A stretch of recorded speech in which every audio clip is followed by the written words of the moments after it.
রাত্রে আমরা মাংস রান্না করছি তো বাইরে, ঘরে যেহেতু আমাদের হয় না তাই গ্যাসই বাইরে বের করে নিয়ে চলে এসেছি। আমাদের ও মাংসটা রান্না করবে, আমি বসে আছি, মশলা টশলা করে দিয়েছি, এই তো সব কেটে দিয়েছি।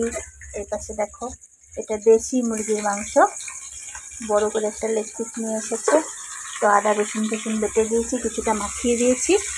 তো এবার মাংসটা কষুক, ও একটু ভালো করে।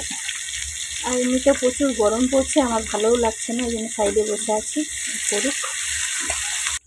টমেটো দিচ্ছে, আর এমনিতেও মাংস রান্না করলে অনেকক্ষণ ধরে মাংস কষে, বেশ টাইম দিয়ে। পেঁয়াজ ভাজা হয়েছে, এবার টমেটো দিল। আমি একটু একটু করে দেখাচ্ছি তোমাদেরকে।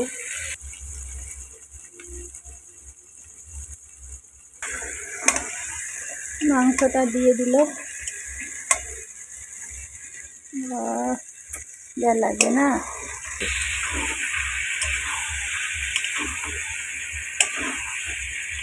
আহা, গন্ধই আলাদা।